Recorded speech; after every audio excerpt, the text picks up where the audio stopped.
All right, Accounting 2 kids, welcome to Chapter 3, which is on completing payroll records for employee earnings and deductions.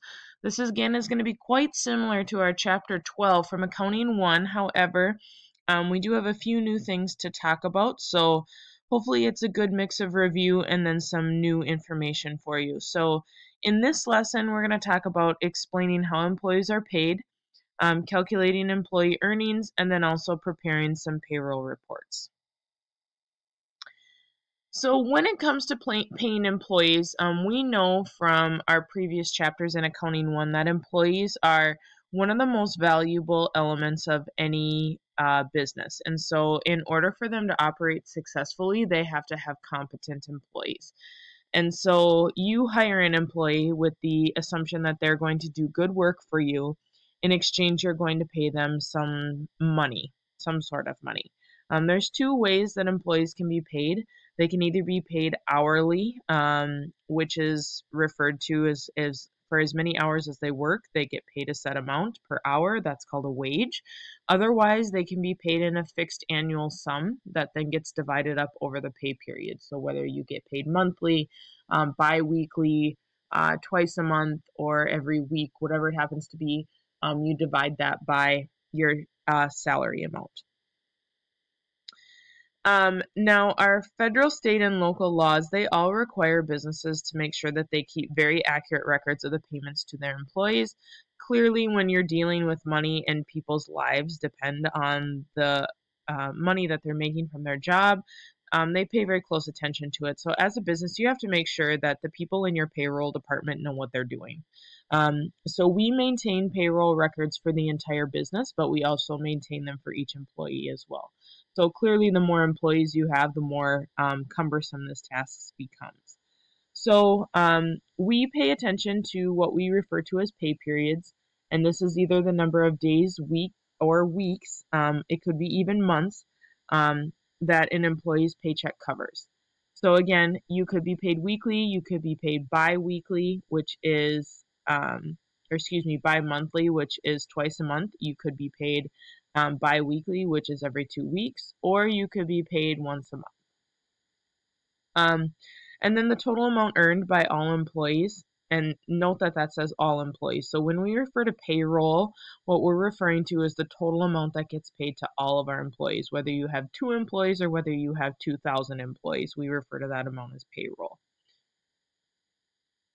So in addition to our salaries, a business then also has to pay taxes based on their payroll. So we know all about payroll taxes from Accounting 1, but of course those are taxes based on the payroll of a business. And of course the law requires employers to withhold certain payroll taxes from their employees' salaries each pay period.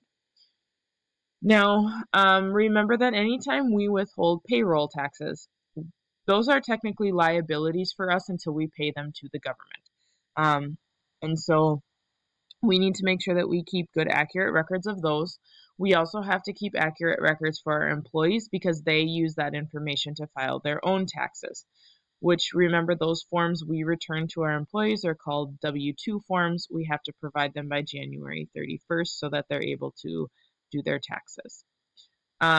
And so we have to keep record of all of each employee's earnings, the tax amounts that have been withheld, and of course their net amounts that they were paid. So Wiley, our business, is required by law to withhold the federal income tax and then also 2 FICA taxes, which is Social Security and Medicare tax. Remember, FICA just stands for the Federal Insurance Contributions Act. You might see it as FICA on your paycheck, which would be 7.65%, or you might see it broken down by Social Security and Medicare. Remember that your federal income tax is figured by the total amount that you make, that's your total earnings, whether you're married or not, and the number of withholding allowances. So the number of kids that you have determine the amount of taxes that you pay. So this just kind of shows you what the percentage of payroll kind of look like here. And we call, remember, a deduction from total earnings for each person legally supported by you. So like I mentioned, whether they're children or your spouses, you might have elderly parents or additional people living in your household, you get a withholding allowance for each of that. Just take a little look at this. I would argue that this graph is slightly inaccurate, simply for the fact that depending upon your federal income tax and of course how much you make, 6.9 is really low. I would say the average right now for federal income taxes is probably around 15%. So this is pretty small. State income tax, I would say 5.1 could be the average across all 50 states because some have none and some have more. Of course, Social Security and Medicare, and then you have health insurance and retirement plan. So your net pay shown here is about 75%. I would argue that that's probably closer to 60%, and that federal income tax would take up a bigger chunk of that. And of course, if you put more into retirement or your health insurance costs more, that could make that go down as well. So remember that when we're talking about Social Security and Medicare, that we have something called a tax base. So a tax base is the maximum amount of earnings on which a tax can actually be calculated. And the one that we need to pay particular attention to is Social Security.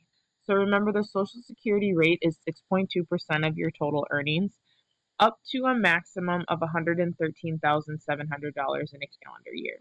So if you were to make enough money where you would go over paying $113,000 in Social Security tax, once you hit that amount, you no longer pay Social Security tax for that calendar year. On the flip side, Medicare does not have a tax base, and so you will continue to pay that 1.45%, regardless of how much you pay in. And then as we mentioned in that little graph beforehand, remember that the only ones that are required by businesses are federal income tax, Social Security, and Medicare. Depending upon if you live in a state that has state taxes, then you would also be required for that, as well as if you live in a city that requires city taxes. But they don't talk about that in the book here or in any of our APLEA problems because it varies so much, so greatly. But then remember that businesses can also make deductions if the employee wants for things like health insurance, life insurance, retirement plans, and if you want to donate to charity. So one thing that we're going to be asked to do, and we did this before in Accounting 1, is to calculate our employee earnings. So of course we're looking at the number of regular hours that they worked as well as the amount of overtime. I'm going to warn you that it's going to be really important that you read the directions thoroughly when you're doing this to make sure that you understand how overtime is calculated. For some, it's whether they go over 80. For some, it's whether they go over 8 hours in a day. So just make sure that you read correctly. As you see here, it says that Juanita worked 80 hours. Her regular rate is $18, so her amount is $14.40. She had 4 hours of overtime. So remember that overtime is calculated at 1.5 times the regular rate. So you would take 4 times 18 times 1.5, and she has 108. So her total earnings for that pay period are the $14.40 plus 108. This is one of the new things for us to look at here, is something called a commissions record, which we did not do before. Remember that commissions, if you haven't heard of that word before, it's a way that if you are in the sales industry that managers try to encourage you to make better performance, is that you get paid based on the amount of sales that you have. So here you can see that the regular salary is $1,000. This is for, I don't even know how to say that name, Gurian, and he's in the girl department.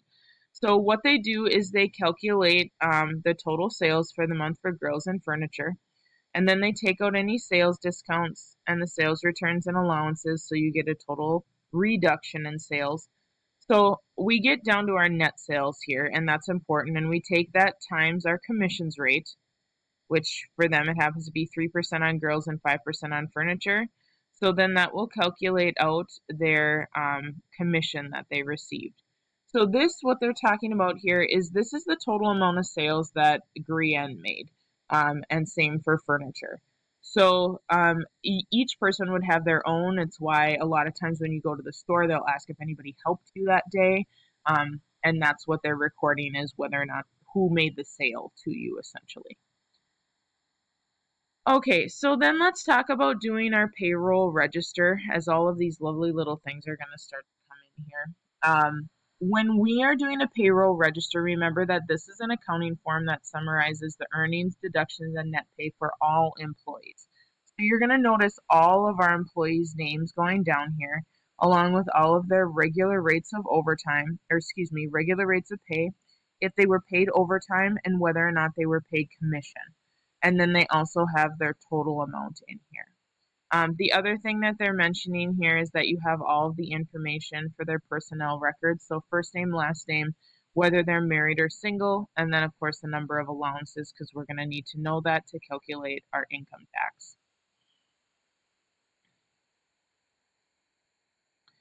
Then we move on, and this is a continuation of the payroll record. It's very large, right? So it's extensive. So what we have here, of course, is the pay period up at the top. And then for each employee, we have the total earnings in the appropriate department, whether they work in grill or in furniture. Also notice that you could have administrative, so if they happen to be in administrative and not in the sales section.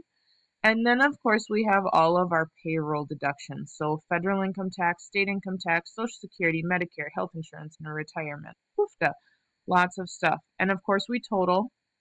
And then the subtraction would be, if you could see over here, which we can't, where they had our earnings, our total earnings, we take that and subtract out our total deductions, and that, of course, gives us our net pay. If we ever need to use the income tax tables, they will provide that for us. I know I looked forward into your applications and into the test, and they will provide you with that. So just be aware of that. Remember that you look at the total number of allowances and then at what your employee earnings were, and then that figures out that you would have owed $135 for your federal income tax. And last but not least is that we need to fill out what's called an employee earnings record for each one of our employees. So again, this one is for the GRIAN, and this is just a record just for them. So you can see they have the pay period, how much they earned, all of their taxes taken out, deductions, and then net pay. And then accumulated earnings is just keeping track of how much that they have earned over the course of the entire year. So those are all of our tax documents that we're going to do in 3-1. The only new one is the commission report. Everything else we have done before, but it is definitely a longer section because you have to do so many calculations depending upon the number of employees. So I will meet you over in the 3-1 work together. It's going to be a multiple part video because we've got lots to do over there.